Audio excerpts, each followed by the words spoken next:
Okay, Panzer J back, and we are going to go ahead and redo Japan turn 7.3 here in Operation Live and Let Die.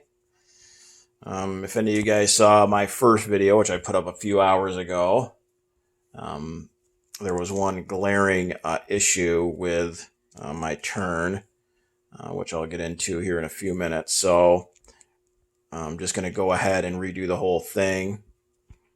Take everything off the board, leave it, put it back to exactly where it was, and go from there. So I had started off talking about China a little bit, about how the CCP is now evolved to a major power. One thing that is also different from our first video is Global War 36 enthusiast um, found out that he wasn't able to place artillery in a territory that wasn't adjacent to an original Soviet territory to start the turn. So in essence, he would have had to put him here in Xinjiang. That was the only territory at the beginning of his turn that he had adjacent to a original Soviet territory. So instead of just putting the 3 artillery down here and making them march to the front, he had originally put the 3 down here in Suyan.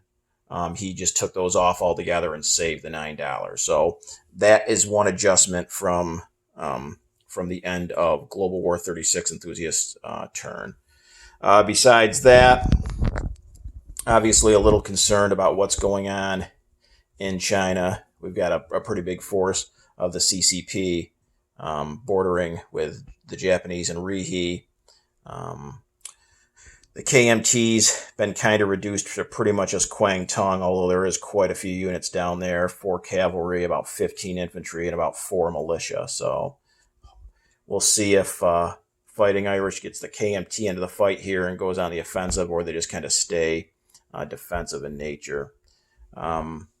Again, not thrilled with the CCP evolving to a major power, but it obviously boosts the common turn, but I have 2 opponents in this game, not just a one-on-one. So while it boosted the common turn, it was at the expense of the KMT, who's a member of the Allies. So maybe a little bit of a wash there. Maybe not quite a wash, but it offsets it a little bit. So the tech rolls, we're going to keep the tech rolls the way they were. I hit on 1 of 2. So that was wartime economy I succeeded with. So that is up to stage 3, and I failed on improved construction. Okay, because basically the errors came in my combat phase of the turn.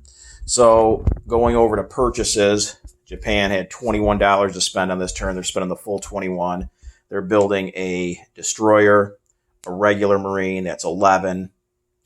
2 more light cruisers they're putting on the board, and they're upgrading on militia. So that's the full $21. And that is it for purchasing. Now on to combat. I've gone ahead and I've broken up the fleet that was here in C Zone 89, and we are attacking the Dutch East Indies, going after the Money Islands. So 2 things about the comments. One thing I totally screwed up, and the other thing was just kind of a recommendation. So I didn't announce every single one of my attacks to start. I kind of just did it, did a move, attacked, and then did the next one. So I should definitely get in the habit of announcing each and every attack prior to commencing with the first one. So we are going to go into all 7 of the Money Islands. Okay, so we're going to go into the Dutch New Guinea, and that is going to be with a destroyer and a infantry, and that can go 1, 2, 3 and make it. Then into C Zone 124, we're taking a transport with a motorized infantry and a regular infantry. And since it's in the same C zone, the transport can drop 1 unit off at each of these islands. So Celebes and Maluku Islands will be Japanese. Then down here in West Timor, we are going to take a destroyer with an infantry from here. and that can go 1, 2, 3, 4. It has the extra movement because of the major port in C Zone 89. So those are 4 of the actions. Then over here in Sumatra, okay, we are going to go 1, 2 spaces, and that force is going to be a transport with 2 Marines and a fleet carrier and a light carrier. Now, each of the carriers moved 2 along with the planes, so that gives the planes 2 movement, 1 into Sumatra and 1 back on the carrier. And there's a tactical and 2 fighters. Then over here in Borneo, we are going to go in with this force up here. Now, these 2 light cruisers, the torpedo boat destroyer and the coastal sub, are the screening force. And I've already spoken with Fighting Irish. He is going to submerge his sub. And then the fight for Borneo is going to be 2 Marines on this transport, a fleet carrier, and a light carrier. And again, they both have traveled 1, 2 spaces, so the planes each have 2 movement left, and that's 2 tacticals and a fighter. And then finally, down in C Zone 132 for Java, we are going to go in with, as a screening force, 3 submarines and a heavy cruiser. And again, Fighting Irish has indicated he is going to submerge his sub, so it's just a destroyer I've got to get through. And then for the invasion, we've got 4 Marines on 2 transports, a regular infantry on a destroyer, and then 2 battleships, a battle cruiser, and 2 heavy cruisers for shore bombardment for the 5 units they're offloading. Okay? And again, all of those ships have a movement of 3, so an extra, they can go 1, 2, 3 and make it. Whether they had 3 initially or they just get the bump for the major port. So that is going to be the combat. Now, to get to talk about real quick what I screwed up. And I want to go off on a little bit of a rant here as well. So my mistake was coming down to Borneo, okay? I had brought 2 carriers down from 89. So 1, 2, 3 spaces. And then I launched the aircraft against Borneo and then assumed they were landing back on the carriers. So it was pointed out to me both by Fighting Irish and a couple of people in the comments that the aircraft would not have enough movement points left to land on the carriers, because in essence the planes are using their 3 movement just like the carriers are to get down here. So that is definitely my fault for not interpreting the rules or understanding that particular rule. Here's where the rant part comes in. I think that is the dumbest thing I've ever heard in this game. Like, seriously. So in essence, what you're saying, okay, with that rule is that your aircraft are launching hundreds of miles from their target, okay? Then they're flying hundreds of miles to the target, wasting all of that precious fuel. Then once they get to the target, they've limited how much combat range they have because of all the fuel and the movement they've used, when they could have just been on the carrier, moving it to the target, and then launching your aircraft once you get to the target. Okay? The very name of the unit, aircraft carrier, it tells you that the ship carries the aircraft. They could just simply be in the hangar of the aircraft carrier until you get to the target, and then you launch the planes at that point, which is what you do. I mean, the Japanese did not attack Pearl Harbor, sending their planes, hundreds and hundreds of miles before Honolulu. They brought them on the carriers until they got within range, and then they launched the aircraft. The Battle of Midway, one of the reasons why the Japanese lost it is because their planes were down in the hangar being fitted with torpedoes when the U.S. planes attacked. So I'm not really sure why aircraft do not get transported, in essence, on the carrier. again, that's my fault for not understanding that properly. But to me, it makes absolutely no sense whatsoever. I would have always assumed that you could take an aircraft carrier, let's say here in C Zone 56. So you would be able to move, if it's a fleet carrier, 4 spaces because of the major port, go out 4 spaces and then launch your aircraft from the aircraft carrier. And it would have its full movement left. Or at the very least, if you want to say that it can just move 2 spaces, 1 to the target and 1 back, then even that would be fine. But to say that the aircraft is using all of its movement points along with the carrier as it moves, to me, is complete nonsense. I mean, what's the point of having an aircraft carrier if it's not going to transport the planes? I mean, in essence, the only thing the carrier does is provide a place for the plane to land. You're not transporting the planes. I just, like I said, I don't get that. But anyways, that is my rant. It's over. So now on to combat. So we went ahead and landed this infantry on this destroyer here in 125. So that takes the Dutch New Guinea, and that's up $1 for Japan. This transport came down to C Zone 124, dropped off an infantry in Celebes and the motorized in Maluku Island. So that's another $1 for Japan. Another destroyer came down and took West Timor, and that's another $1 for the Japanese. So we're up $3 right now. So let's go ahead and go into Sumatra next. Okay, so we're going to go into Sumatra, and the force there is over here. It's 2 Marines, 2 carriers with 2 fighters and a tactical. Okay, and the only thing in Sumatra is a militia. So we've got 2 fighters at 6, and we got a 5. So that kills off the militia.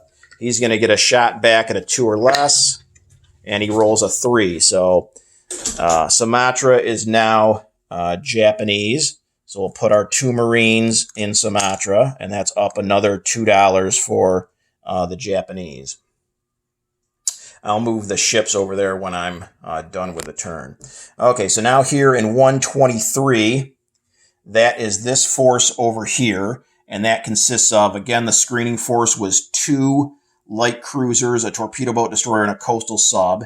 And since Fighting Irish is going to submerge the coastal sub that's there, those screening forces are just going to wipe out the defenseless transport. And then going into Borneo is going to be the 2 tacticals and the fighter off the carriers and the 2 Marines. Okay. So we'll go ahead and take off the transport. So we've got 2 tacticals at 7s. And we hit 1. We got a fighter at a 6 and misses. And 2 Marines at 2. And they both miss. So Fighting Irish is going to take off the seaplane. The seaplane with a 1 misses. And the militia with a 2 misses. Okay, so the seaplane is gone. And we have militia left. Okay, 2 tacticals at a 7. And we got a 4, so that'll work. The militia at a 2 misses. Okay, so Borneo falls to the Japanese. I'll drop the 2 Marines there in Borneo. Okay, now on to the last battle down here in 132. Okay, again, the screening force consists of 3 submarines and a heavy cruiser, and Fighting Irish is submerging the sub. So we've got 3 subs and a heavy cruiser against a destroyer. So my 3 subs first at 3 or less, and we get no hits. And the heavy cruiser at a 6 or less. And a 2 will work. Okay, so now the destroyer has a 4 or less in return, and it rolled a 2, so I will lose 1 of my submarines. and that takes off the destroyer. So now we go to the landing portion, okay?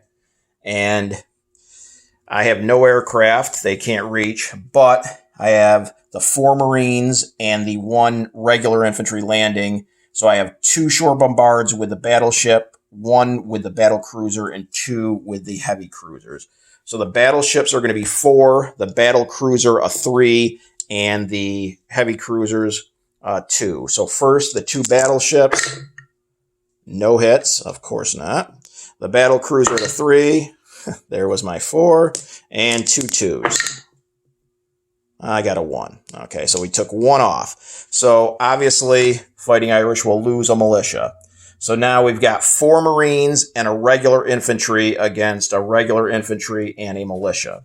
So my 4 Marines first, all 2s. And we got no hits.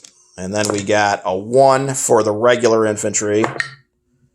And he misses. So now their regular infantry at a 4 misses, and their militia at a 2 misses. Okay, so now my regular infantry is up to a 2 because the initial landing is successful. So I got 5 2s, and I got 1 hit, so he'll lose a militia.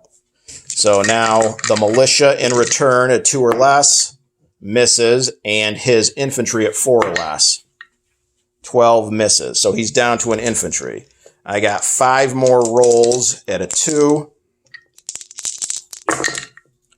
And there's a 2 right there, so we succeed. And the infantry in return, a 4 does hit.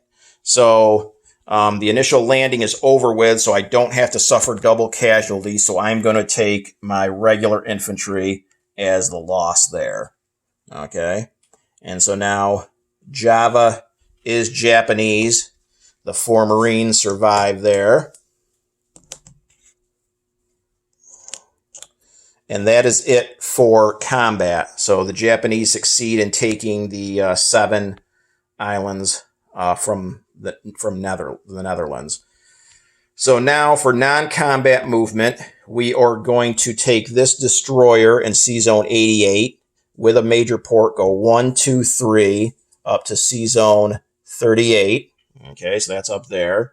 And then we're going to go ahead and take this torpedo boat destroyer and come down, let's say 1, 2, down to Sea Zone 132. Okay, so it'll join that fleet. And that is it for non-combat. Now on to unit placement. So we'll go ahead and take our 2 light cruisers over to the production chart, and that gives us 4 light cruisers altogether on the production chart. Then we are going to put our Marine in Kyushu. We are going to put our destroyer in Sea Zone 38. Our Marine fell over.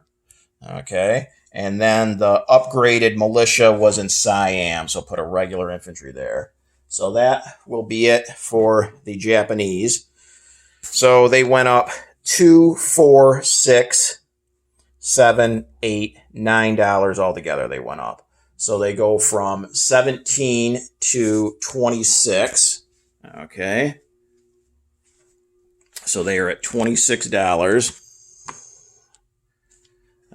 They do lose $1 from the U.S. trade because they launched a tax. It's not individual attacks that lose the U.S. trade money. It's based on turns that they attack. And this is the first turn that Japan attacked. So they lose a single IPP from trade with the United States. So they just collect 2 there. So they'll have $28 to spend on turn number 8. So now just to recap as far as what ships are in what sea zone and so forth. Okay, so in Sea Zone 125, we've got a destroyer. In Sea Zone 124, we've got a transport. In Sea Zone 133, we have a destroyer. In Sea Zone 122 off of Sumatra, we have a light carrier, a fleet carrier, a transport, and the 3 planes. 2 fighters, and a tactical. I'll put them on there. In Sea Zone 123 off of Borneo, we have a transport, a fleet and heavy carrier with 2 tacticals and a fighter, a coastal sub, a torpedo boat destroyer, and 2 light cruisers.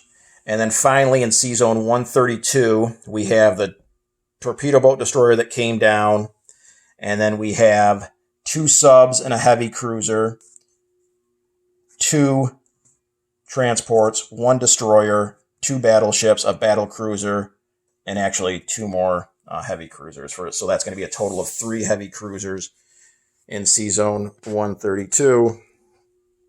That should do it for the Japanese. Hopefully, everything was good with this turn and no issues. We will see you guys on Italy turn 7.6.